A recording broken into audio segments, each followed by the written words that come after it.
Ma femme oblige mon fils à utiliser un siège réhausseur. Il a 16 ans. Mon fils Chris est né prématurément et a passé des semaines sous respirateur. C'était pourquoi il était logique que ma femme, Diana, le traite comme du cristal. Mais même en grandissant, en devenant plus fort et en meilleure santé, elle ne le laissait rien faire seul. Elle lui coupait sa nourriture, l'accompagnait en classe, lui faisait porter un casque jaune vif partout, et même lui donnait du lait maternel pour l'aider à grandir fort jusqu'à l'âge de 25 ans. Chris ne s'est jamais plaint de quoi que ce soit, sauf du siège réhausseur. Chris avait 16 ans et était toujours assis dans des sièges réhausseurs conçus pour les tout-petits. Chaque fois que nous allions quelque part, il devait l'utiliser.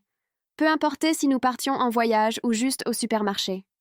Diana insistait sur le fait que c'était plus sûr pour les adolescents, que la ceinture de sécurité normale ne lui allait pas bien de toute façon. Mais je savais qu'elle avait tort. Mardi dernier, quand je suis allée le chercher à l'école, il m'a avoué « Papa, tout le monde m'appelle Baby Chris à cause du siège réhausseur. Ne peux-tu pas convaincre maman d'arrêter, s'il te plaît ?» J'avais déjà essayé de parler à Diana, plusieurs fois, mais elle disait toujours que je ne me souciais pas de la sécurité de Chris, et que tout ce qui arriverait serait de ma faute. Mais l'expression qu'il avait maintenant a brisé quelque chose en moi. Quand nous sommes rentrés à la maison, j'ai sorti le siège réhausseur de la voiture et je l'ai apporté directement dans la poubelle extérieure. Diana se tenait sur le seuil, le visage pâle, en criant « Qu'est-ce que tu fais ?» Elle a dévalé l'allée et m'a attrapé le bras, essayant de m'arrêter. Quelque chose que j'aurais dû faire il y a des années. « Je le jette !» ai-je dit. Elle m'a dit « Remets-le !» J'ai secoué la tête. « Non, il a 16 ans. Il est victime d'intimidation à l'école. Le pauvre enfant n'a pas eu un seul ami à la maison depuis des années. Tout ça s'arrête maintenant. » Le lendemain matin, pendant que Diana était au club de lecture, j'ai appelé Chris dans la cuisine. Je lui ai lancé un tablier et j'ai souri. « Je vais t'apprendre à cuisiner et à apprendre tout ce que tu es censé savoir. » Chris m'a regardé en clignant des yeux comme si j'étais devenu fou. « Papa, si maman le découvre, elle pourrait divorcer de toi. Alors nous ne la laisserons pas le découvrir. Allons-y. » J'ai commencé par des œufs brouillés, simples, difficiles à rater. Sauf que Chris les a ratés. Il a mis le feu trop fort et les œufs ont brûlé et collé à la poêle. La fumée a commencé à remplir la cuisine. Oh non, oh non, oh non. Chris a attrapé la poêle et s'est brûlé la main avec la poignée. Il l'a laissée tomber et elle s'est écrasée sur le sol. « C'est bon, mette ta main sous l'eau froide, je m'en occupe, » ai-je dit doucement. J'ai ouvert toutes les fenêtres, j'ai nettoyé le désordre, et nous avons recommencé. Cette fois avec le feu plus doux. Plus tard, nous sommes passés à la lessive, puis aux réparations domestiques de base, aux premiers secours, aux finances et même au protocole d'urgence de base. Le plus important, c'est qu'il a appris à échouer, à faire des erreurs et à se relever. Et ma femme n'a jamais eu à le savoir. Ou du moins, c'est ce que je croyais. Diana et moi rentrions de dîner quand une voiture nous a percutés du mauvais côté de la route. J'ai à peine eu le temps de prononcer le nom de Diana avant que notre voiture ne dérape et que tout ne devienne noir. Je me suis réveillée à l'hôpital avec Chris à mes côtés. Le docteur a expliqué que Diana avait 2 jambes cassées et que j'avais une fracture de la colonne vertébrale et un bras cassé. Nous serions tous les deux alités pendant 6 à 8 semaines. Diana a immédiatement commencé à paniquer, mais avant qu'elle ne puisse dire quoi que ce soit, Chris a commencé à prendre les choses en main, gérant la situation avec les docteurs. Une fois à la maison, Chris nous a aidés à nous installer dans nos lits, puis il a disparu en bas. Il est revenu avec du grilled cheese et de la soupe. Diana a fixé son assiette, trop stupéfaite pour parler. Pendant les jours qui ont suivi, il s'est occupé de tout. La lessive, le dîner, les médicaments, tout était organisé et à l'heure. Puis, un matin, quelques semaines après la convalescence, alors que nous pouvions enfin bouger un peu, Diana l'a observé dans la cuisine et a finalement demandé « Chris, comment sais-tu faire tout ça ?»« Je l'ai trouvé tout seul, maman, » a-t-il menti. « Non. » Sa voix s'est brisée. « Tu ne l'as pas juste trouvé. Quelqu'un t'a appris. » Elle s'est tournée vers moi avec une expression blessée. Chris a posé le couteau de cuisine sur la planche à découper. « Ah, papa m'apprend. Depuis des mois, a-t-il avoué. Tu as fait ça derrière mon dos. » La voix de Diana était à peine un murmure. « Il pourrait se couper ou se brûler ou pire. Comment as-tu pu ?» a-t-elle crié. C'est alors que Chris a repris le couteau et a recommencé à hacher. 2 secondes plus tard, il s'est coupé le doigt. Le sang a coulé sur la planche à découper. Diana a hurlé, Mais Chris a simplement marché calmement vers l'évier, a rincé sa main sous l'eau froide, a pris une serviette en papier et a exercé une pression. Il a ouvert la trousse de premier secours avec sa main libre, a sorti un pansement et l'a correctement mis. Puis il est retourné cuisiner comme si de rien n'était. « Tu vois, maman, je vais bien, je peux gérer, je ne suis plus un bébé. » Diana s'est couvert le visage de ses mains et a pleuré. Je suis désolée. Je n'ai jamais pu être une enfant en grandissant, Chris. Mes parents étaient des monstres. Je n'avais que 8 ans quand j'ai dû apprendre à m'occuper de moi. Cuisiner, faire la lessive, la vaisselle, m'inscrire seule à l'école. Je ne voulais tout simplement pas que tu grandisses avant d'être prêt. Pendant la semaine suivante, on a eu l'impression que nous devenions enfin la famille que nous aurions toujours dû être. L'arrivée des monstres, puis le téléphone a sonné un matin. Diana a regardé l'afficheur et a pâli. Ses mains tremblaient alors qu'elle décrochait. « Maman? Papa ?» a-t-elle demandé. Les yeux de Chris se sont écarquillés. C'étaient eux, les parents monstres. Ils viennent ce soir. Diana est restée figée sur le canapé, fixant le vide tandis que j'essayais de comprendre ce que cette visite signifierait pour nous. Chris s'est approché de la cuisine et a demandé combien de temps ils prévoyaient de rester. Diana a chuchoté le mot « une semaine », comme si elle nous annonçait que quelqu'un était mort. J'ai croisé le regard de Chris de l'autre côté de la pièce et j'ai vu la même inquiétude que celle qui pesait sur ma poitrine. Nous avions passé des mois à encourager Diana, à l'aider à voir que Chris pouvait gérer les choses, et maintenant ses parents pouvaient détruire tous ses progrès en quelques jours seulement. Diana a commencé à expliquer d'une voix tremblante que ses parents avaient appris l'accident par un lointain parent à qui nous parlions à peine. Ils insistaient pour venir aider à s'occuper des choses, puisque nous étions tous les deux encore en convalescence. J'ai regardé ses mains trembler alors qu'elle jouait avec la couverture sur ses genoux, tirant sur les fils lâches comme si elle voulait la défaire complètement. Chris s'est approché et a demandé doucement s'ils étaient au courant de ses nouvelles compétences, de toute la cuisine et du nettoyage qu'il faisait.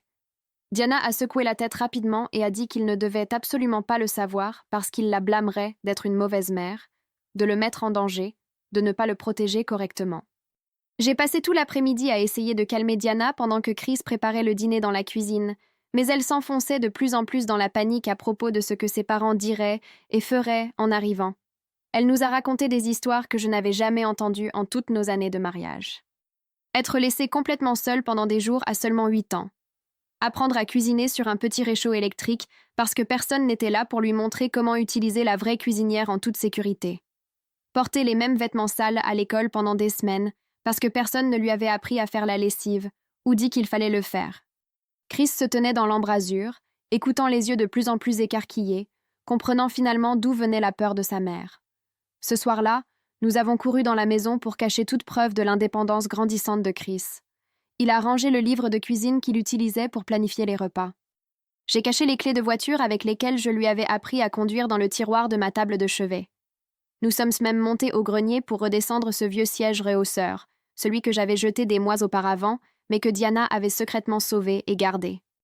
Diana insistait sur le fait que tout devait avoir l'air exactement comme si elle était toujours en contrôle total, protégeant toujours Chris comme elle l'avait toujours fait, le gardant à l'abri de tous les dangers possibles.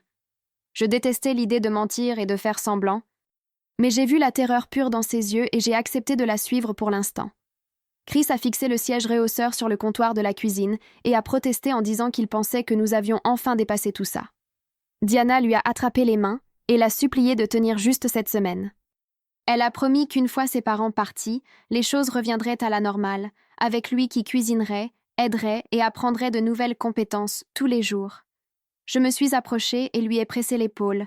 J'ai croisé son regard et j'ai dit avec mes lèvres « Fais-moi confiance ». Parce que je n'avais absolument pas l'intention de permettre aux parents de Diana de défaire des mois de progrès réels. Nous sommes montés préparer la chambre d'amis avec des draps et des serviettes propres quand Diana a soudainement commencé à hyperventiler. Elle s'est effondrée sur le lit, pleurant qu'elle ne pouvait pas faire ça, qu'elle ne pouvait pas supporter de les avoir dans sa maison. Chris a couru lui chercher un verre d'eau et a attrapé un sac en papier sous le lavabo de la salle de bain. Je me suis assis à côté d'elle, lui tenant la main fermement pendant que nous essayions tous les deux de la calmer, en utilisant les techniques de respiration que son médecin lui avait enseignées. Elle a sangloté à l'idée de passer 18 ans de sa vie à essayer de leur échapper. Et maintenant, il venait directement dans sa maison, envahissant le seul espace sûr qu'elle avait réussi à se construire. J'ai suggéré que nous établissions des règles de base avant leur arrivée, comme des limites de temps pour la durée de la visite. Des sujets qui seraient complètement interdits d'être abordés et de vraies conséquences s'ils franchissaient les limites que nous fixions.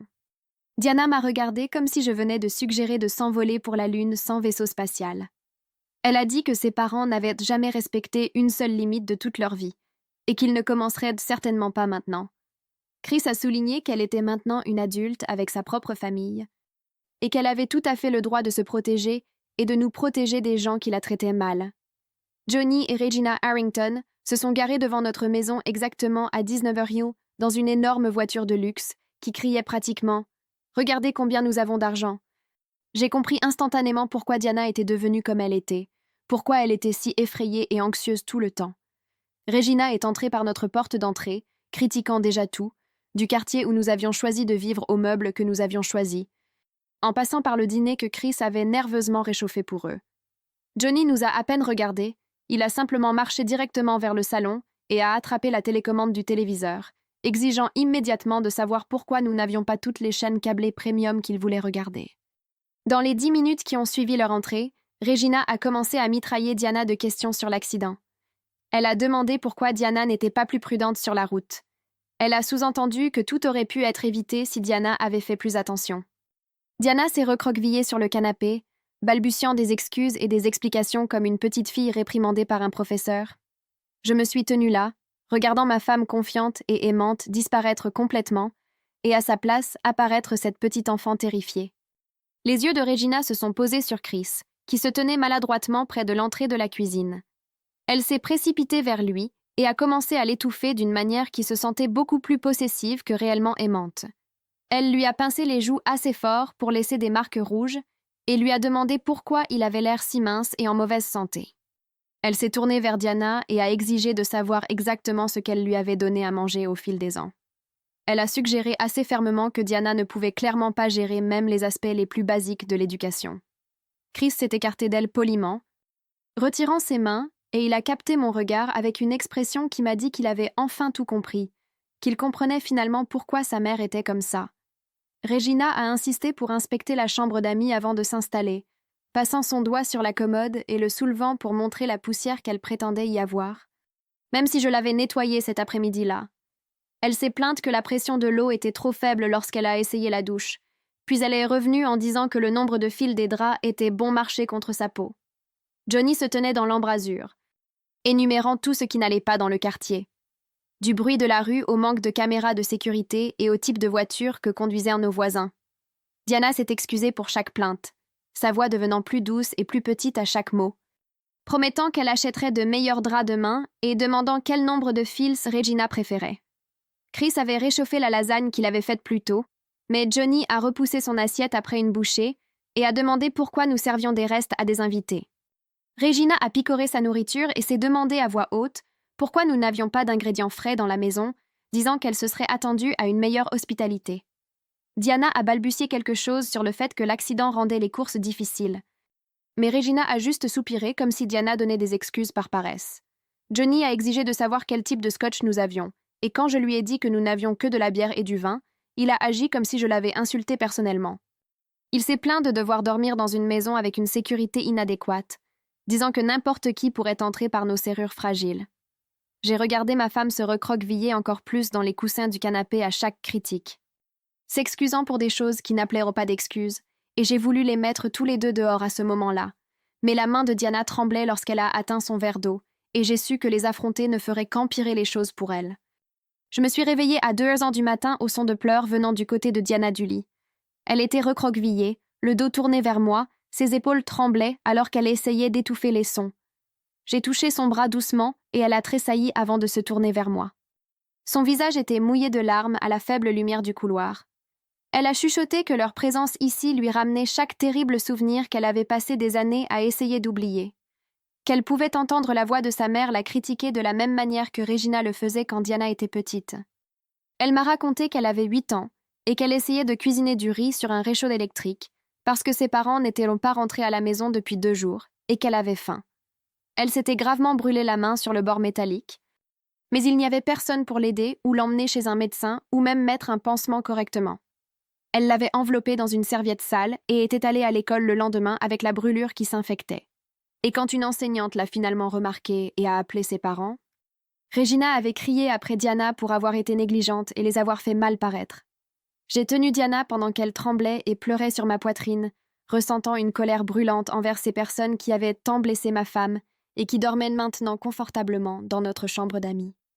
Elle a chuchoté qu'elle était désolée d'avoir été si surprotectrice envers Chris, qu'elle savait qu'elle était allée trop loin. Mais l'idée qu'il se sente un jour effrayé, seul et blessé comme elle l'avait été, la faisait paniquer. J'ai caressé ses cheveux et j'ai promis que nous traverserions cette semaine ensemble. Mais intérieurement, je complotais pour faire sortir ses parents de notre maison le plus rapidement possible. La contre-attaque. Le lendemain matin, je suis descendue et j'ai trouvé Regina déjà dans la cuisine, sortant des contenants du réfrigérateur et les jetant à la poubelle. Chris était figé dans l'entrée, regardant des semaines de sa nourriture soigneusement organisée être jetée comme des ordures. Regina avait apporté 3 sacs d'ingrédients coûteux et les déballait sur le comptoir, parlant de la façon dont elle cuisinerait des repas appropriés pour la famille, puisque Diana ne pouvait clairement pas gérer ça depuis le canapé. Chris a essayé d'expliquer qu'il gérait parfaitement bien la cuisine, qu'il avait tout un système en place, mais Regina a juste souri et lui a tapoté la joue. Elle a dit que c'était gentil qu'il essaie d'aider, mais que maintenant les adultes allaient s'occuper des choses. J'ai vu le visage de Chris devenir impassible alors que sa grand-mère rejetait des semaines de travail acharné et d'apprentissage, jetant les feuilles de planification des repas qu'il avait scotchées sur le réfrigérateur et les remplaçant par son propre menu manuscrit. Elle a sorti toutes les casseroles et poêles que Chris avait organisées par taille et a commencé à les réorganiser selon ses propres préférences, parlant tout le temps de la façon dont les jeunes d'aujourd'hui ne comprennent pas l'organisation appropriée de la cuisine. Diana était assise sur le canapé du salon à regarder ça, ouvrant la bouche comme si elle voulait dire quelque chose, mais aucun mot ne sortait. Regina a annoncé qu'elle ferait des œufs bénédicts pour le petit déjeuner, quelque chose d'élégant et de compliqué qui prendrait des heures, ignorant complètement les simples sandwichs déjeuner que Chris avait prévu de faire. Johnny s'est installé dans le fauteuil inclinable du salon comme si c'était le sien, attrapant immédiatement la télécommande et changeant de chaîne tout en se plaignant de chacune d'entre elles.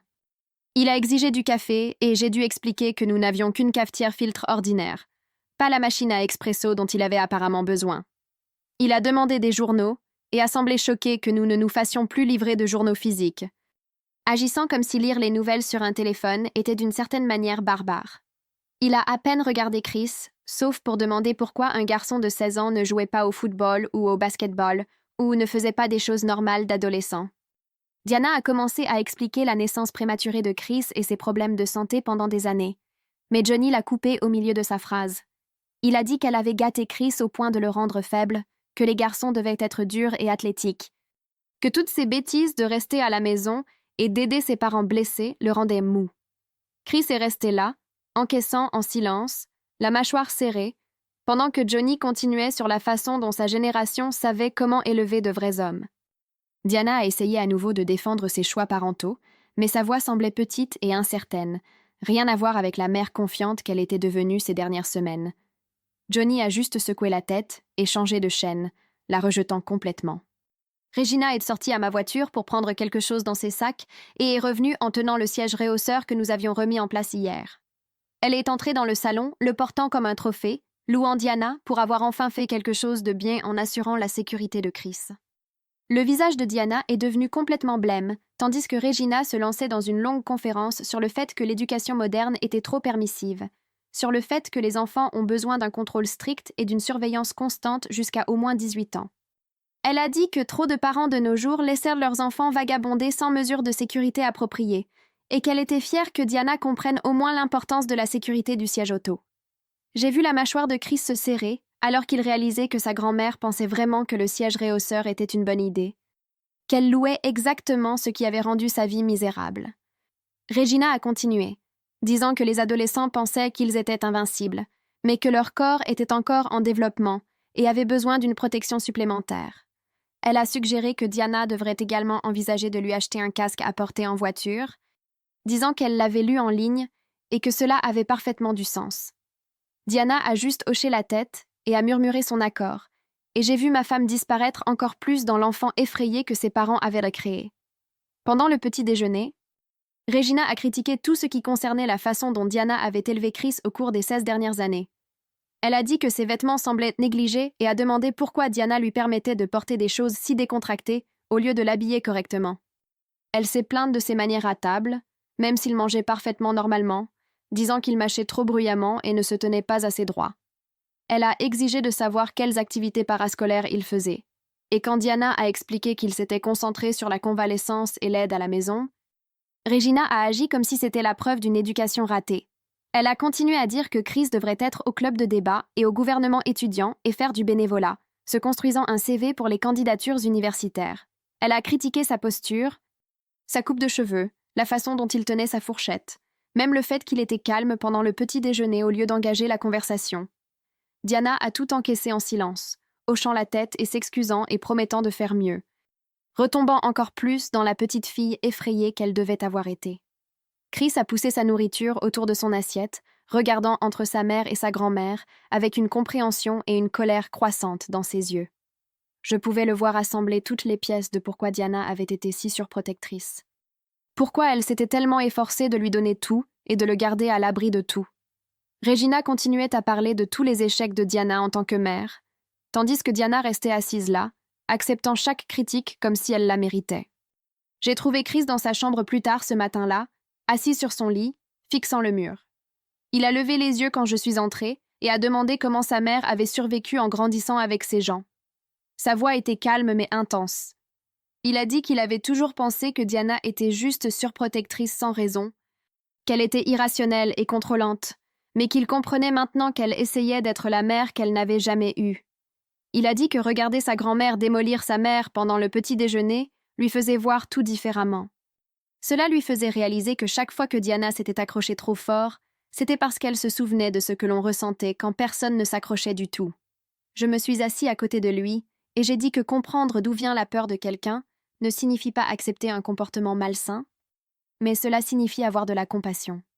J'ai expliqué que la surprotection de Diana venait de l'amour, même quand elle allait trop loin, et que nous apprenions maintenant ensemble à trouver l'équilibre.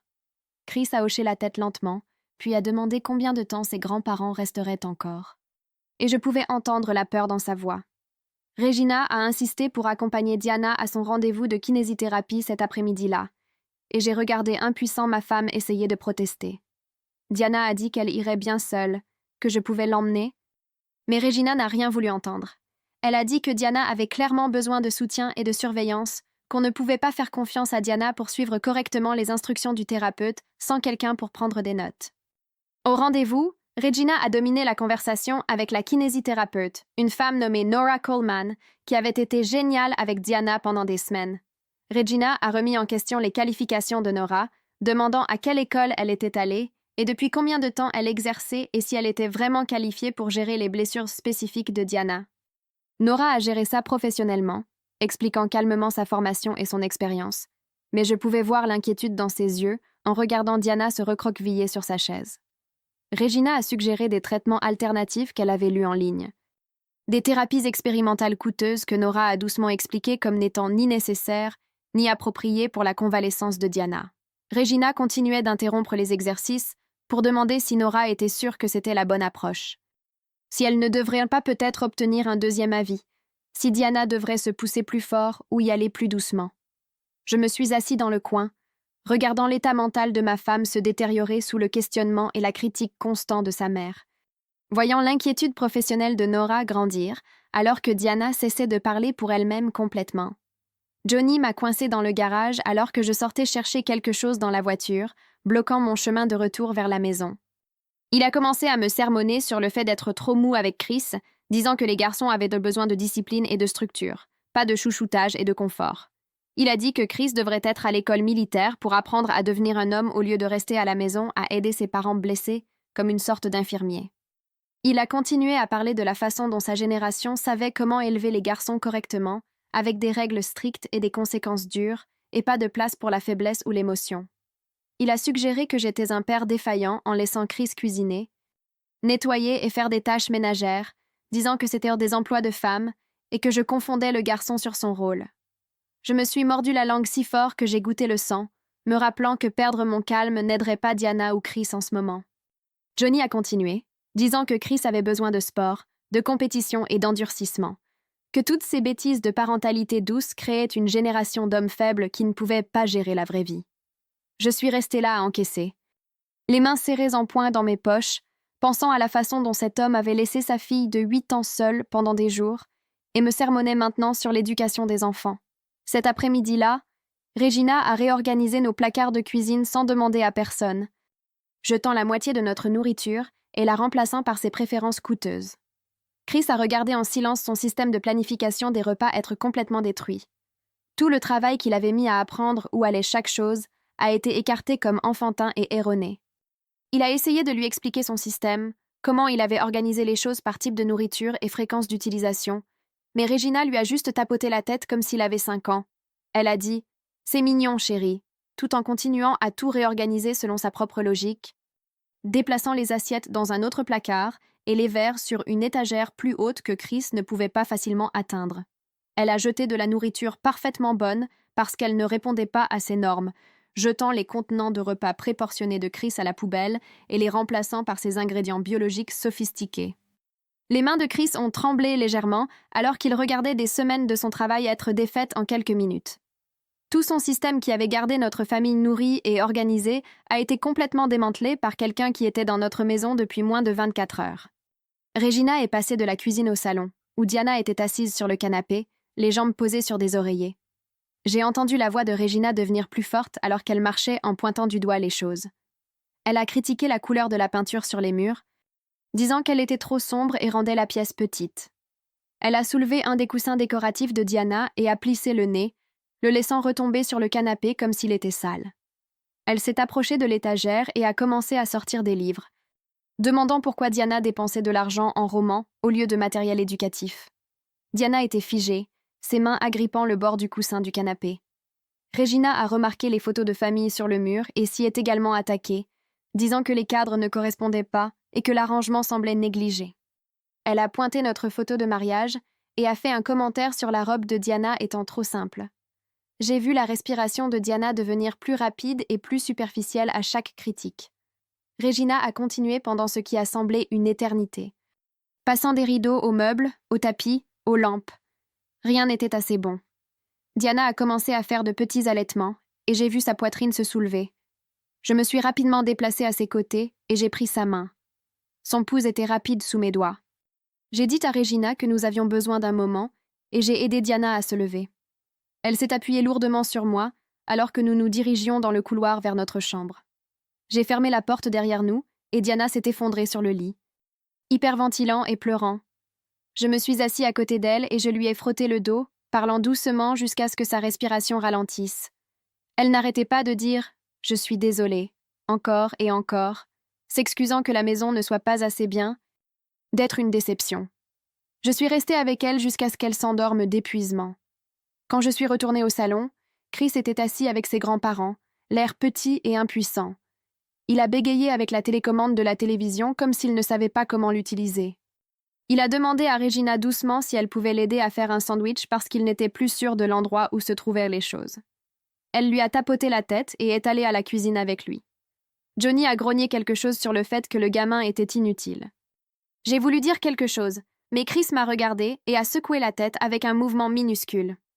Plus tard cette nuit-là, après que ses grands-parents soient allés se coucher, Chris m'a trouvé dans le garage. Il m'a dit qu'il faisait l'idiot exprès, agissant comme l'enfant impuissant qu'il s'attendait à voir.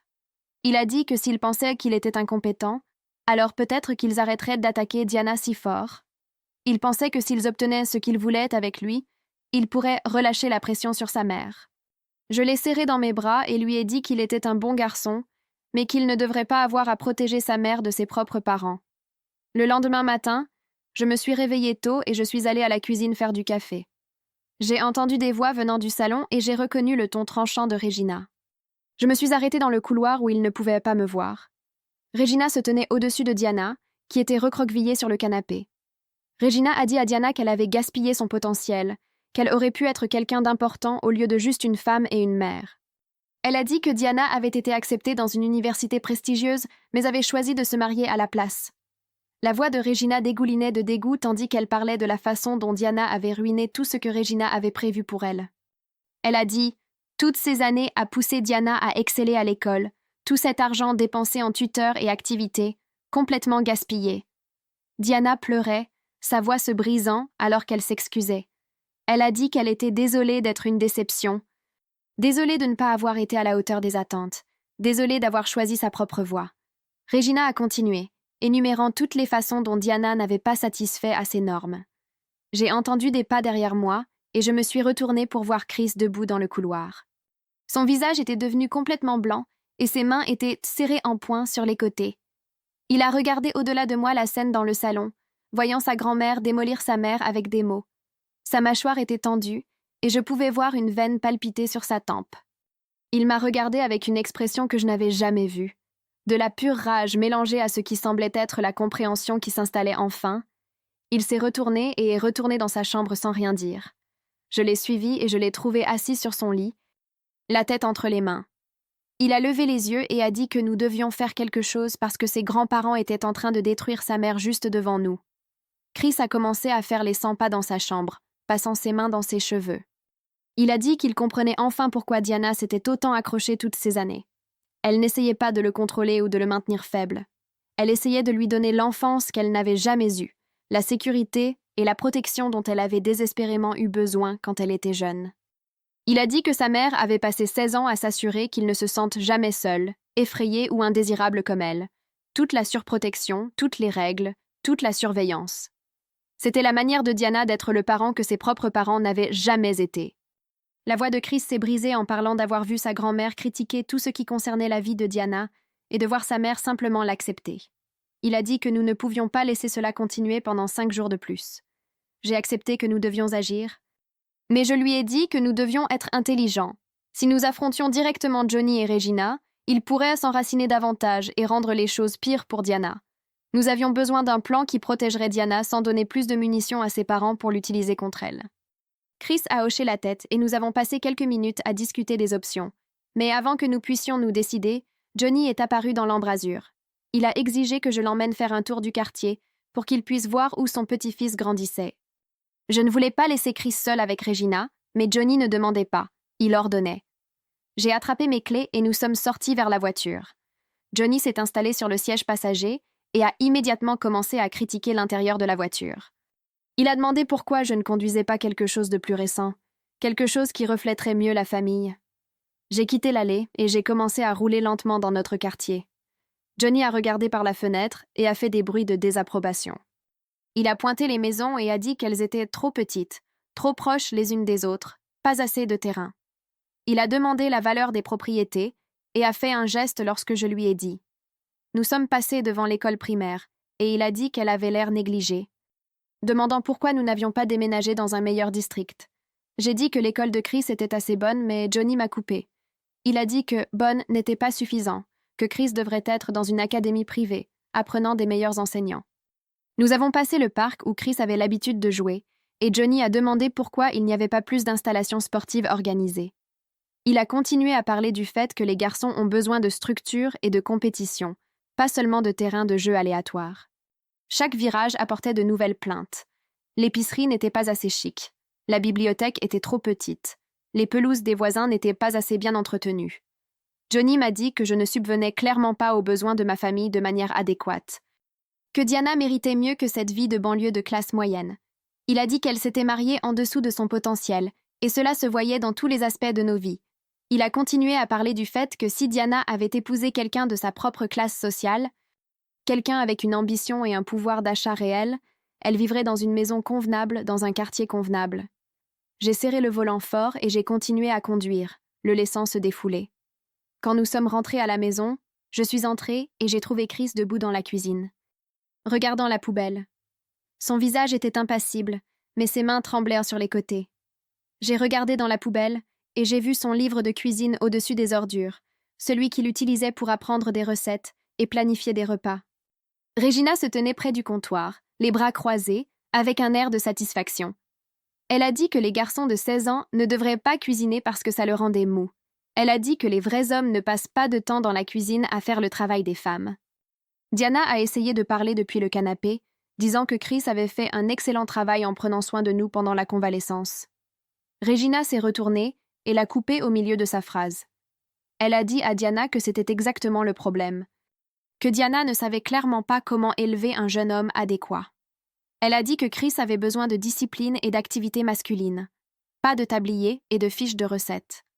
Elle a continué à parler de la façon dont elle allait réparer les dégâts que Diana avait faits.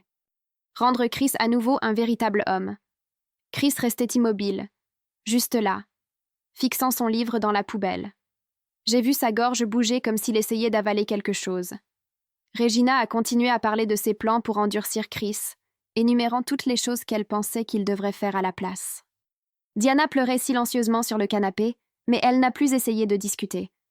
J'ai voulu sortir le livre de Chris de la poubelle et dire à Regina exactement ce que je pensais de ses opinions, mais je me suis souvenu de ce que Chris et moi avions dit plus tôt.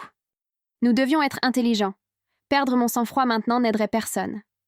La sonnette a retenti et je suis allée répondre, reconnaissant de l'interruption. Matthew Weber était sur le porche, tenant un plat de nourriture. Il a dit qu'il voulait passer dire bonjour et qu'il apportait le dîner puisqu'il savait que nous étions encore en convalescence. Je l'ai invité à entrer et j'ai vu quelque chose de remarquable se produire. Johnny et Regina se sont complètement transformés. Johnny s'est levé avec un sourire chaleureux et a serré la main de Matthew, lui demandant comment il allait. Regina s'est approchée et a remercié Matthew pour sa prévenance, vantant à quel point il était un voisin merveilleux. Elle a demandé des nouvelles de sa famille et a semblé sincèrement intéressée par ses réponses. Johnny a parlé de leur inquiétude lorsqu'ils ont appris l'accident, de la façon dont ils s'étaient précipités pour aider leur fille et leur petit-fils. Regina a mis son bras autour de Chris et a parlé de la fierté qu'elle avait de le voir devenir si capable. Matthew a souri et a dit qu'il était évident que Chris avait une famille aimante qui le soutenait. Johnny et Regina ont maintenu la performance, jouant parfaitement le rôle de grands-parents préoccupés et attentifs. Ils ont demandé à Matthew des nouvelles du quartier, ont complimenté son jardin, ont parlé des événements communautaires. C'était comme regarder des personnes complètement différentes. Matthew est resté environ 20 minutes à bavarder avant de dire qu'il devait rentrer chez lui. À l'instant où la porte s'est refermée derrière lui, Regina a laissé tomber le sourire. Elle a posé la cocotte sur le comptoir et s'est plainte de devoir faire semblant de se soucier de ce que pensaient les voisins. Johnny est retourné à sa chaise et a allumé la télévision sans dire un mot de plus. Chris les a regardés tous les deux avec une expression de compréhension grandissante. Plus tard, alors que je l'aidais à ranger quelque chose dans sa chambre, il m'a dit que cette performance expliquait beaucoup de choses. Il a dit que c'était pour ça que personne ne croyait Diana quand elle était jeune et essayait de raconter aux gens sa vie à la maison. Ses parents agissaient probablement comme des citoyens modèles en public, alors qu'ils étaient complètement différents à huis clos. Il a dit que les voir l'activer et l'éteindre si facilement était l'une des choses les plus terrifiantes qu'il ait jamais vues. Cette nuit-là, je suis allée chercher Diana et je l'ai trouvée dans notre chambre entourée de vieux albums photos. Les photos étaient éparpillées sur le lit et elle pleurait dessus. Je me suis assis à côté d'elle et j'ai regardé les photos. Chacune montrait une jeune Diana seule. Des photos d'école où elle avait l'air mal à l'aise dans des vêtements mal ajustés. Des photos d'anniversaire sans autres enfants autour. Des photos de Noël où elle se tenait seule devant un arbre. Dans chaque image, elle avait l'air effrayée et petite, et comme si elle essayait de disparaître. Diana a pris une photo d'elle-même, peut-être âgée de 9 ans, dans une chemise tachée et debout dans ce qui ressemblait à une cuisine vide. Elle m'a dit qu'elle avait tellement essayé d'être différente avec Chris. Elle voulait lui donner tout ce qu'elle n'avait jamais eu, le faire se sentir en sécurité, aimée et protégée à chaque seconde. Elle a dit que peut-être elle était allée trop loin dans la direction opposée, passant de la négligence à l'hyperprotection sans trouver le juste milieu. J'ai mis mon bras autour d'elle et je lui ai dit qu'elle avait aimé Chris de la meilleure façon qu'elle connaissait. Elle l'avait gardé en sécurité et s'était assurée qu'il ne se sentirait jamais seul ou indésirable. Maintenant, nous apprenions tous ensemble à être meilleurs, trouvant l'équilibre entre protection et indépendance. Diana s'est appuyée contre moi et a pleuré plus fort, disant qu'elle ne savait pas comment affronter ses parents. Ils avaient passé 18 ans à lui dire qu'elle ne valait rien et qu'elle était incompétente. Même maintenant, en tant qu'adulte avec sa propre famille, elle se sentait toujours comme cet enfant effrayé quand ils étaient là. Je l'ai serrée dans mes bras et je lui ai dit qu'elle était plus forte qu'elle ne le pensait, qu'elle avait déjà survécu au pire qu'il pouvait lui faire. L'affrontement final. Le lendemain matin, Regina a annoncé au petit déjeuner qu'elle prendrait en charge l'éducation de Chris. Elle a dit que Diana ne pouvait clairement pas gérer l'école à la maison depuis le canapé et que Chris avait besoin d'une structure académique appropriée. Les yeux de Chris se sont levés vers les miens de l'autre côté de la table, remplis de panique. Regina a sorti un bloc-notes et a commencé à planifier un horaire, parlant d'études rigoureuses et de discipline stricte. Elle a dit que Chris étudierait de 8h ans à 16h ans avec de courtes pauses. Elle a énuméré les matières et a dit qu'elle l'évaluerait quotidiennement pour s'assurer qu'il apprenait réellement. Diana a essayé d'intervenir, disant que Chris allait bien dans son école normale et qu'il y retournerait une fois que nous serions rétablis. Regina a agité la main avec dédain et a dit que c'était une preuve supplémentaire de l'éducation permissive de Diana. Elle a dit à Diana que l'école publique n'était pas assez stimulante pour un garçon de l'âge de Chris, qu'il avait besoin de tutorat privé et de cours avancés. Johnny a hoché la tête depuis sa chaise, disant que le garçon n'avait clairement pas été suffisamment poussé. Regina a continué à planifier à voix haute, parlant de discipline et de conséquences en cas de non-respect de ses normes. Chris avait l'air d'aller vomir. Diana a essayé de protester à nouveau, mais sa voix était faible et tremblante. Regina l'a simplement ignorée, disant qu'elle avait déjà pris sa décision et que le nouvel horaire de Chris commencerait le lendemain matin. Je m'étais mordu la langue pendant 2 jours. Mais voir Regina ignorer les préoccupations de Diana tout en prévoyant de s'emparer de la vie de Chris a fait que quelque chose s'est brisé en moi. Regina a recommencé à critiquer Diana, disant qu'elle était faible et dramatique, exactement comme elle l'était enfant. Elle a dit à Diana d'arrêter de pleurer et d'agir comme une adulte pour une fois. Je me suis levée et ma chaise a grincé bruyamment sur le sol. J'ai dit à Regina que Diana se remettait d'un grave accident et qu'elle n'avait pas besoin de ce stress. J'ai dit que peut-être il devrait envisager de raccourcir leur visite, car il n'aidait clairement pas la situation. La pièce est devenue complètement silencieuse. Diana m'a regardée avec des yeux écarquillés. Chris s'est figé avec sa fourchette à mi-chemin de sa bouche. La bouche de Regina s'est ouverte comme si j'avais dit quelque chose dans une langue étrangère. Johnny s'est levé lentement de sa chaise, le visage rouge. J'ai réalisé à ce moment-là que personne ne les avait jamais défiés auparavant. Diana avait été trop effrayée enfant et trop traumatisée adulte. Probablement que tous les autres dans leur vie voyaient la performance publique et n'étaient jamais témoins de la cruauté privée. Je venais de briser une règle tacite qui était en vigueur depuis des décennies. Johnny a marché vers moi et s'est approché de mon visage, assez près pour que je puisse sentir son eau de Cologne. Il m'a dit que je n'avais pas le droit de parler à sa femme comme ça. Il a dit qu'ils étaient là pour aider leur fille incompétente qui ne pouvait clairement pas gérer sa propre maison. Sa voix était basse et menaçante, tandis qu'il énumérait toutes les façons dont Diana avait échoué, toutes les preuves qu'elle avait besoin de leur conseil et de leur contrôle. Je suis restée ferme même si mon cœur battait la chamade. Je l'ai regardée dans les yeux et j'ai dit que Diana était l'une des personnes les plus capables que je connaisse. J'ai dit qu'elle était une mère et une épouse incroyables, et que la seule raison pour laquelle elle doutait d'elle-même était qu'ils avaient repassé 18 ans à la détruire. Je lui ai dit qu'ils avaient en laissé une enfant de 8 ans s'élever seule, et qu'ils avaient ensuite le culot de critiquer ce qu'elle était devenue. Regina a haleté comme si je l'avais giflée physiquement. Elle s'est agrippée la poitrine et a fait des bruits de douleur. Le visage de Johnny est passé de rouge à violet. Diana était assise, figée sur le canapé, me regardant avec une expression de terreur totale, mélangée à ce qui aurait pu être de l'espoir. Le visage de Johnny est passé de violet à presque noir. Il a avancé et a pointé son doigt vers ma poitrine. Il a dit que si nous n'apprécions pas leur aide, peut-être qu'il devrait emmener Chris avec eux, ou il apprendrait une discipline appropriée. Il a dit que Diana était clairement une mère incapable qui élevait un garçon faible et gâté qui ne survivrait jamais dans le monde réel. Sa voix est devenue plus forte à chaque mot, remplissant toute la pièce. C'est alors que Chris est entré par le couloir. Il a dû tout entendre. Il s'est tenu dans l'embrasure, fixant son grand-père avec une expression calme. Il a dit d'une voix basse qu'il n'était pas faible. Regina a effectivement ri. C'était un son aigu et cruel. Elle a demandé ce qu'il pouvait faire pour prouver le contraire. Elle a regardé Johnny comme s'il partageait une blague privée sur la façon dont Chris était pathétique. J'ai vu le visage de Chris changer. Quelque chose a bougé dans ses yeux. Il n'était ni effrayé ni blessé. Il avait l'air déterminé. Chris a dépassé tout le monde directement vers la cuisine.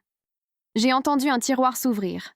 Regina et Johnny l'ont suivi, et Diana a lutté pour s'asseoir plus droit sur le canapé pour voir. Chris a sorti le grand couteau de chef du bloc. Regina a laissé échapper un halètement. Chris l'a posé sur la planche à découper et a ouvert le réfrigérateur. Il a sorti des légumes et les a disposés sur le comptoir en une ligne soignée. Il a attaché un tablier et a commencé à se laver les mains à l'évier. Ses mouvements étaient fluides et assurés. Regina et Johnny étaient figés dans l'entrée de la cuisine, regardant. Chris a pris le couteau et a commencé à hacher un oignon. Sa technique était parfaite. Il a gardé ses doigts recourbés vers l'arrière et a déplacé la lame avec un rythme régulier. Il a expliqué à haute voix qu'il fallait toujours utiliser un couteau bien aiguisé parce que les couteaux émoussés glissent. Il a dit « Coupez loin de vous et gardez votre espace de travail propre. Regina s'est soudainement précipitée en avant. Elle a essayé d'atteindre le couteau, disant qu'il allait se blesser. Chris s'est doucement déplacé sur le côté sans lever les yeux. Il a continué à couper. Puis il est passé au céleri, expliquant comment le couper en morceaux uniformes pour un dé adéquat. La voix de Johnny est sortie, rauque. Il a exigé de savoir qui avait appris ces choses à Chris. Chris a posé le couteau et a regardé son grand-père droit dans les yeux. Il a dit que papa l'avait fait parce que papa lui faisait confiance pour apprendre et grandir au lieu de le traiter comme s'il était fait de cristal. Chris a expliqué les mois de leçons secrètes pendant que Diana était au club de lecture ou à la physiothérapie. Il a parlé d'apprendre à cuisiner, faire la lessive, les réparations de base, gérer l'argent. Il a dit qu'il avait fait des erreurs et qu'il en avait appris. Diana était assise sur le canapé, la main couvrant sa bouche. Ses yeux étaient énormes. Elle semblait partagée entre la fierté et la peur absolue de ce que ses parents diraient. Regina s'est détournée de Chris et a marché vers Diana. Son visage était tordu par la fureur. Elle a commencé à énumérer tout ce qui aurait pu mal tourner. Brûlures, coupures, incendies, accidents, désastres. Elle a dit que Diana avait négligé Chris en lui permettant de se mettre en danger. Elle a dit que cela prouvait que Diana était aussi incompétente que Regina l'avait toujours su. Elle a dit qu'on ne pouvait pas faire confiance à Diana pour les décisions parentales de base. Diana a commencé à pleurer. Elle a dit qu'elle était désolée. Elle a dit qu'elle aurait dû être plus prudente. Elle est retombée dans ses vieux schémas, s'excusant d'exister. J'ai vu le visage de Chris se durcir. Il a posé le couteau soigneusement et a essuyé ses mains sur son tablier. Il a marché jusqu'à l'endroit où Diana était assise sur le canapé. Il s'est agenouillé à ses côtés pour être à hauteur des yeux. Il a pris ses 2 mains dans les siennes. Il lui a dit qu'elle était la meilleure maman qu'il aurait pu demander. Il a dit qu'elle l'aimait tellement qu'elle l'aimait presque trop. Mais que c'était normal, parce que maintenant ils apprenaient tous les 2 à équilibrer ensemble. Il a dit qu'elle l'avait gardé en sécurité quand il en avait besoin, et que maintenant elle apprenait à le laisser grandir.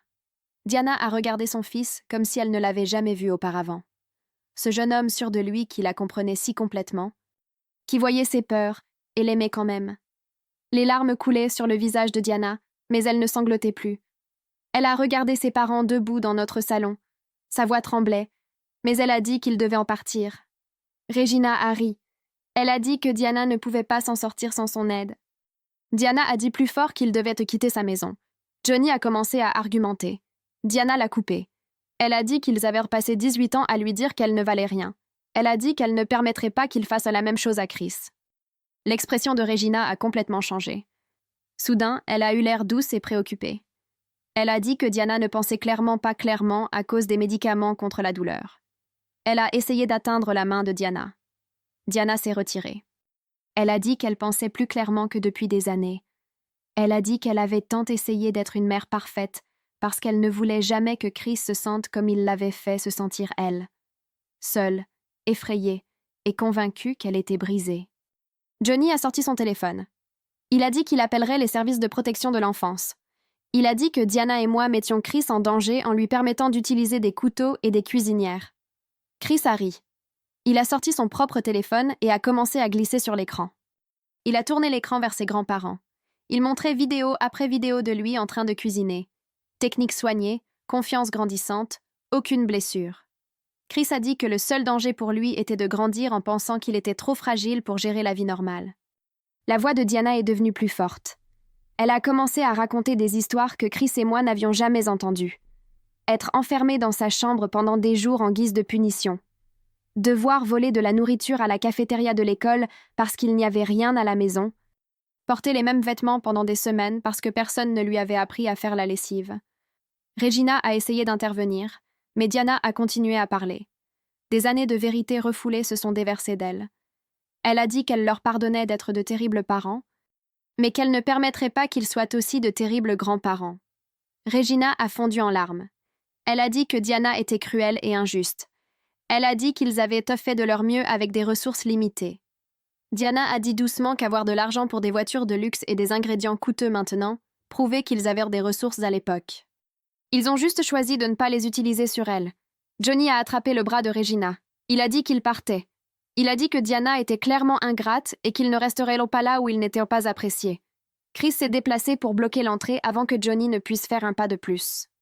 Il se tenait là, les épaules en arrière et le menton haut d'une manière que je n'avais jamais vue auparavant.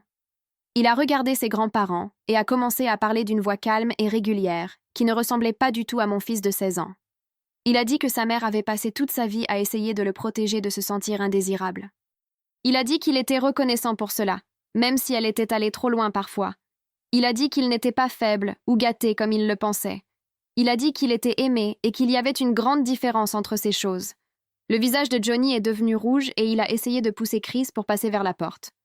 Je me suis avancée pour me tenir à côté de mon fils, et ensemble nous avons formé un mur qu'il ne pouvait pas franchir. J'ai sorti mon téléphone et je leur ai dit qu'ils pouvaient partir paisiblement tout de suite, ou j'appellerais la police et les ferais expulser pour intrusion. Regina a commencé à bégayer sur la loyauté familiale et le respect, et comment nous osions les traiter de cette façon. La voix de Diana est venue de derrière nous sur le canapé. Elle a dit que le respect est mutuel et qu'il ne l'avait jamais respecté. L'expression de Regina a complètement changé. Des larmes ont commencé à couler sur son visage, et elle s'est tournée vers Chris, les mains tendues. Elle a dit qu'elle ne voulait que le meilleur pour lui. Elle a dit qu'elle l'aimait tellement, et qu'elle voulait juste aider. Chris l'a regardée sans bouger.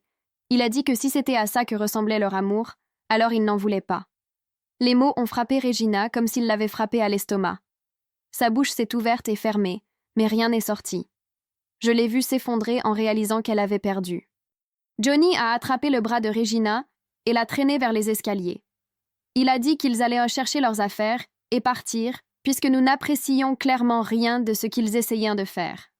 Les deux ont monté les escaliers à grands pas, et nous avons entendu des tiroirs claquer et des valises être jetées. Diana était assise sur le canapé, tenant la main de Chris d'un côté et la mienne de l'autre. Tout son corps tremblait, mais elle ne quittait pas les escaliers des yeux. Quand Johnny et Regina sont descendus avec leurs bagages, Regina a tenté une dernière fois. Elle a dit que nous abandonnions la famille et que nous le regretterions un jour. La voix de Diana était calme mais ferme. Elle a dit que Regina l'avait abandonnée la première quand elle avait 8 ans et qu'elle avait survécu. Elle a dit qu'elle survivrait à ça aussi. Nous sommes tous restés à la fenêtre du salon et avons regardé Johnny charger leurs valises dans la voiture de luxe. Regina était montée sur le siège passager sans un regard en arrière vers la maison. La voiture s'est éloignée et a disparu dans la rue. Diana s'est effondrée en sanglots, mais ce n'était pas des pleurs de tristesse. Tout son corps tremblait comme si quelque chose se déversait d'elle. Chris et moi l'avons serrée dans nos bras de chaque côté pendant qu'elle pleurait et pleurait. J'ai continué à lui dire qu'elle était en sécurité maintenant. J'ai dit qu'elle était libre et qu'elle avait fait l'impossible. Cette nuit-là, Diana ne pouvait pas dormir. Elle se tournait et se retournait à côté de moi dans le lit. Une minute, elle disait qu'elle était soulagée, et la minute suivante, elle disait qu'elle avait fait une terrible erreur. Je lui ai rappelé que protéger Chris des personnes toxiques n'était pas une erreur. J'ai dit que c'était une bonne éducation. Vers minuit, la porte de notre chambre s'est ouverte et Chris est entré, portant son vieux pyjama. Il s'est glissé dans le lit entre nous comme il le faisait quand il était petit. Nous nous sommes serrés tous les trois dans l'obscurité sans parler. Le lendemain matin, je me suis réveillée et j'ai trouvé Diana en train de chercher son téléphone sur la table de chevet. Ses mains tremblaient tellement qu'elle a failli le faire tomber 2 fois. Je me suis assis à côté d'elle et j'ai pris sa main libre dans la mienne. Elle m'a regardée avec une expression comme si elle était sur le point de sauter d'une falaise. Puis elle a composé le numéro. La réceptionniste du thérapeute a répondu et la voix de Diana est sortie tremblante alors qu'elle expliquait qu'elle avait besoin d'aide pour traiter le traumatisme de l'enfance. Elle a dit qu'elle avait besoin d'apprendre des stratégies parentales plus saines parce qu'elle avait tout fait de travers. J'ai serré sa main et elle m'a rendu la pression assez fort pour faire mal. La réceptionniste a posé quelques questions et Diana y a répondu tandis que les larmes coulaient sur son visage. Le thérapeute avait un rendez-vous disponible le mardi suivant à 15h. Diana a dit oui et a remercié 3 fois avant de raccrocher. Elle a posé le téléphone sur la table et a couvert son visage avec ses 2 mains. J'ai demandé si elle allait bien et elle a hoché la tête sans découvrir son visage. Elle a dit qu'elle était terrifiée, mais aussi soulagée, comme si elle avait porté quelque chose de lourd pendant si longtemps qu'elle avait oublié ce que ça faisait de le lâcher. Absolument. Voici la traduction en français du passage. Cherchez l'équilibre. Cet après-midi-là, le conseiller scolaire de Chris a appelé. Jacob Fields s'est présenté et a dit qu'il appelait parce que Chris avait manqué quelques devoirs au cours des 2 dernières semaines. Chris a pris le téléphone et a expliqué la visite de ses grands-parents et toute la situation qui s'était produite. Sa voix est restée calme et claire pendant qu'il parlait, sans être embarrassé ni sur la défensive. Jacob a écouté sans l'interrompre, puis a proposé de rencontrer toute notre famille si nous souhaitions un soutien pour naviguer à travers ces changements. Chris nous a regardé, Diana et moi, avec les sourcils levés, demandant silencieusement ce que nous en pensions. Diana m'a surpris en disant oui avant même que je puisse ouvrir la bouche. Elle a dit que nous pourrions utiliser de l'aide pour régler cela ensemble. Jacob a dit qu'il enverrait quelques options d'horaire, et Chris l'a remercié.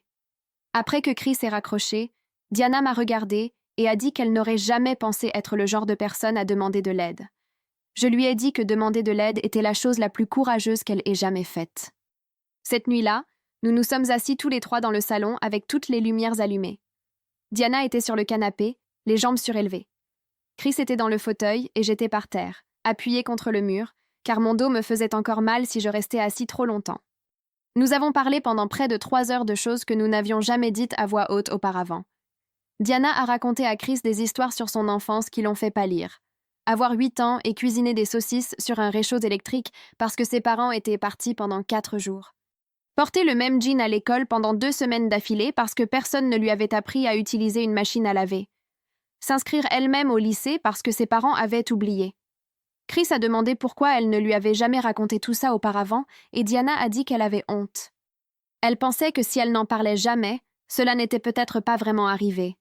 J'ai admis que j'avais permis sa surprotection parce que j'avais peur de me battre avec elle. J'ai dit que j'avais choisi la voie facile en allant dans son dos au lieu d'avoir des conversations difficiles. Chris a parlé du besoin d'une indépendance appropriée à son âge et à quel point il se sentait étouffé d'être traité comme un bébé. Diana a pleuré pendant la majeure partie de la conversation, mais elle ne s'est pas fermée ni n'a changé de sujet. Elle a écouté, a hoché la tête et a posé des questions. Chris a été si mature et compatissant à propos de toute cette histoire. Il n'est jamais devenu en colère ou ne l'a blâmé, même s'il en avait tout à fait le droit. J'ai vu mon fils gérer cette lourde conversation avec plus de grâce que la plupart des adultes ne pourraient y parvenir. La première séance de thérapie de Diana a eu lieu par appel vidéo le mardi, car elle ne pouvait toujours pas conduire. Elle a installé son ordinateur portable dans notre chambre et a fermé la porte. La session a duré 50 minutes, et quand elle est sortie, elle avait l'air complètement épuisée. Ses yeux étaient rouges et gonflés. Ses cheveux étaient ébouriffés à force de passer ses mains dedans, et elle se déplaçait lentement, comme si tout son corps lui faisait mal. Mais elle souriait légèrement. Elle nous a dit que la thérapeute avait validé ses sentiments à propos de ses parents et lui avait expliqué comment la négligence infantile menait souvent à l'éducation surprotectrice. Diana a dit que le simple fait d'avoir un nom pour ce schéma la faisait se sentir moins folle. Elle avait passé des années à penser que quelque chose n'allait pas chez elle, qu'elle était brisée d'une manière ou d'une autre. La thérapeute lui a dit qu'elle n'était pas brisée. Elle était traumatisée et il y avait une différence. Diana a encore pleuré en nous disant cela, mais c'était un autre type de pleurs. Pas le sanglot désespéré d'avant, mais quelque chose de plus calme et presque soulagé. Elle a dit qu'elle avait des devoirs à faire avant la prochaine session, des fiches de travail sur l'identification des déclencheurs d'anxiété et l'élaboration de stratégies d'adaptation. Le mercredi soir, nous nous sommes assis ensemble et avons dressé une liste de nouvelles règles familiales. Chris a pris un bloc-notes et a tout écrit pendant que nous parlions. Diana a dit que Chris pouvait avoir plus d'indépendance, mais qu'il devait se signaler régulièrement pour qu'elle ne panique pas. Chris a accepté et a dit qu'il comprenait que construire la confiance prenait du temps. J'ai promis de parler quand je n'étais pas d'accord avec quelque chose au lieu d'agir dans le dos de Diana. Diana a promis de travailler à gérer son anxiété au lieu de contrôler l'environnement de Chris. Nous avons passé 1 heure à régler les détails et les compromis. Chris pouvait cuisiner le dîner 3 soirs par semaine, mais Diana devait connaître le menu à l'avance. Chris pouvait faire sa propre lessive, mais Diana voulait voir qu'il le faisait correctement au début. Chris pouvait sortir avec des amis, mais il devait envoyer un SMS à son arrivée et à son départ. Nous avons tout écrit dans un langage clair et simple. Puis Chris a arraché la page du bloc-notes. Nous avons marché ensemble jusqu'à la cuisine, et Diana l'a scotché au réfrigérateur avec 4 aimants, un à chaque coin. Elle s'est écartée et l'a regardé pendant un long moment. Puis elle a dit que cela semblait réel maintenant. De le voir écrit de cette façon. Un engagement visible envers le changement. Le jeudi matin, Chris a demandé s'il pouvait commencer à étudier pour son permis de conduire maintenant que les choses étaient plus calmes. Tout le corps de Diana s'est raidi, et sa bouche s'est ouverte pour dire non. Je l'ai regardée s'arrêter au milieu de sa respiration. Elle a fermé la bouche et a pris 3 respirations profondes, comme sa thérapeute le lui avait appris. Puis elle a dit qu'elle avait besoin d'y réfléchir au lieu de donner un non automatique. le visage de Chris s'est illuminé du plus grand sourire que j'ai vu depuis des semaines. Il lui a dit que c'était un progrès et Diana a ri à travers de nouvelles larmes. Elle a dit que cela ressemblait aussi à un progrès, même si chaque cellule de son corps criait de dire non et de l'enfermer dans sa chambre pour toujours. Chris l'a serrée dans ses bras et lui a dit qu'il savait que c'était difficile pour elle. Diana s'est accrochée à lui fermement et a dit qu'elle s'efforçait de lâcher prise sans lâcher complètement. La voisine s'est arrêtée le vendredi avec plus d'épicerie. Elle a mentionné avoir vu les parents de Diana partir plus tôt dans la semaine et a demandé si tout allait bien. Diana a fait une pause avec un sac de pommes à la main. Puis elle a dit honnêtement que c'était mieux qu'aller bien. Elle a expliqué que parfois il faut éliminer les personnes toxiques de sa vie, même si c'est la famille. La voisine a hoché la tête et a dit qu'elle avait fait de même avec sa sœur il y a environ 5 ans. Sa sœur continuait de créer du drame à chaque réunion de famille et de rendre tout le monde malheureux. La voisine a dit que la couper était la décision la plus difficile qu'elle ait jamais prise, mais aussi la plus paisible. Diana l'a remerciée d'avoir partagé cela, et la voisine lui a serré l'épaule avant de partir. Le samedi après-midi, Diana lisait sur le canapé quand Chris a commencé à préparer le dîner. Elle a entendu le bruit du couteau sur la planche à découper et a levé la tête brusquement. Elle était debout avant même que je puisse réaliser ce qui se passait, se déplaçant plus vite qu'elle ne le devrait avec ses blessures. Elle a arraché le couteau de la main de Chris au milieu de la coupe et l'a tenu loin de lui. Chris est resté là, les mains levées, l'air effrayé. Puis il a dit son nom doucement et lui a rappelé leur nouvel accord. Diana s'est figée, le couteau à la main, la poitrine haletante. Elle a regardé Chris, puis moi, puis de nouveau Chris. Elle s'est forcée à lui rendre le couteau et a reculé de 2 pas. Ses mains tremblaient et elle s'est serrée dans ses bras comme si elle se retenait physiquement. Chris est retourné couper des légumes et Diana a regardé, la mâchoire serrée. Je pouvais la voir lutter contre chaque instinct de courir et de lui enlever le couteau à nouveau. Pourtant, elle est restée où elle était, respirant bruyamment et retenant ses larmes. Chris a fini de couper en toute sécurité et Diana a laissé échapper un long soupir tremblant. Je l'ai regardée apprendre à faire confiance en temps réel, un moment terrifiant à la fois. 2 semaines ont passé avec Diana travaillant sur les séances de thérapie et relâchant lentement son emprise sur chaque aspect de la vie de Chris. Elle avait encore des moments où l'ancienne panique prenait le dessus, mais il devenait plus court à chaque fois. Un soir après le dîner, Chris a débarrassé la table et nous a laissés seuls dans le salon. Diana s'est tournée vers moi, les yeux fatigués, et a dit qu'elle savait qu'elle était allée trop loin en essayant de garder Chris en sécurité. Sa voix a tremblé lorsqu'elle a admis qu'elle avait maintenant peur d'aller trop loin dans la direction opposée, de devenir négligente ou négligente comme ses propres parents. J'ai pris sa main et lui ai dit que nous ferions des erreurs en réglant cela, mais que nous les ferions ensemble tant que nous parlerions réellement au lieu de cacher les choses. Elle a hoché la tête et m'a serré la main fort, disant que cela lui semblait être quelque chose qu'elle pouvait faire. Le lendemain soir, Diana a pris son téléphone et l'a fixé pendant 10 minutes avant de finalement composer le numéro de ses parents. Je me suis assis à côté d'elle pendant qu'elle leur disait calmement qu'elle avait besoin d'espace pour travailler sur elle-même et sa famille. La voix de Regina a traversé le haut-parleur, aiguë et en colère, essayant tous les trucs de culpabilisation qu'elle connaissait. Tout le corps de Diana a tremblé, mais elle a tenu bon et a dit qu'elle la recontacterait quand et si elle était prête. Elle a raccroché et immédiatement le téléphone a recommencé à sonner. Diana a regardé l'écran qui montrait le nom de sa mère clignoter encore et encore. Elle a éteint complètement le téléphone et l'a posé face contre terre sur la table basse. Ses mains ont tremblé pendant bien 5 minutes après, mais elle n'a pas rallumé le téléphone ni cédé au besoin de rappeler et de s'excuser. Chris est descendu plus tard et a vu le téléphone toujours là, sombre et silencieux. Il a serré sa mère dans ses bras sans rien dire, et elle s'est accrochée à lui comme s'il était la seule chose solide dans un monde qui tournait. La semaine suivante, Chris a réussi son examen de permis de conduire du premier coup. Diana a géré son anxiété en acceptant d'aller avec lui s'entraîner à conduire sur des parkings vides le dimanche matin. Ce premier dimanche, elle est montée sur le siège passager et a serré la poignée de la porte si fort que ses jointures sont devenues blanches. Chris a ajusté les rétroviseurs et le siège exactement comme je le lui avais appris, vérifiant tout 2 fois avant d'allumer le moteur. Diana a appuyé ses pieds contre le sol comme si elle pouvait freiner depuis le côté passager.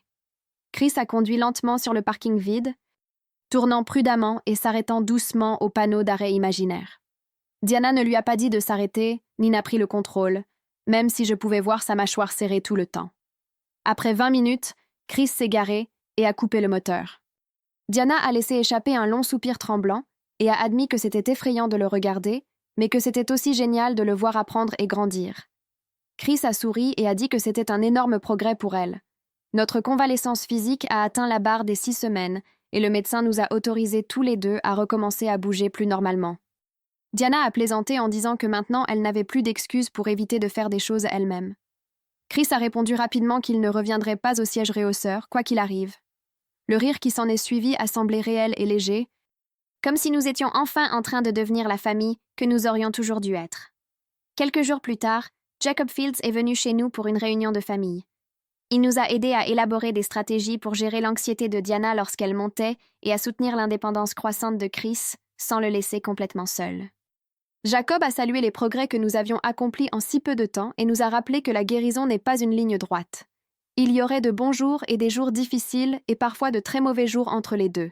Diana a pleuré mais a hoché la tête, acceptant que ce soit un voyage sans point final clair. Jacob nous a donné des fiches de travail et des exercices de respiration et un plan pour nous consulter lorsque les choses deviendraient difficiles. Il a dit que le fait que nous soyons tous disposés à travailler ensemble signifiait que nous étions déjà à moitié chemin. 3 mois après l'accident, Chris a obtenu son permis de conduire et a demandé s'il pouvait aller seul à l'école. La réaction immédiate de Diana a été la panique, mais elle s'est arrêtée et a pris 3 respirations profondes avant de dire oui. Ce premier matin, Diana et moi nous sommes tenus sur le porche, regardant Chris charger son sac à dos dans la voiture. Diana pleurait, mais souriait en même temps, me tenant la main si fort que j'ai perdu la sensation dans mes doigts.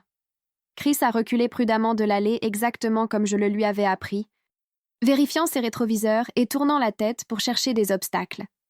Il nous a fait un signe de la main à travers la fenêtre avant de s'éloigner dans la rue, confiant et capable et enfin libre d'être le jeune homme qu'il était en train de devenir. Diana a chuchoté que nous l'avions fait, que nous le laissions vraiment grandir. J'ai embrassé sa tempe et j'ai dit que nous étions tous en train de grandir ensemble. Pour la première fois depuis des années, notre famille se sentait complète, saine et réelle.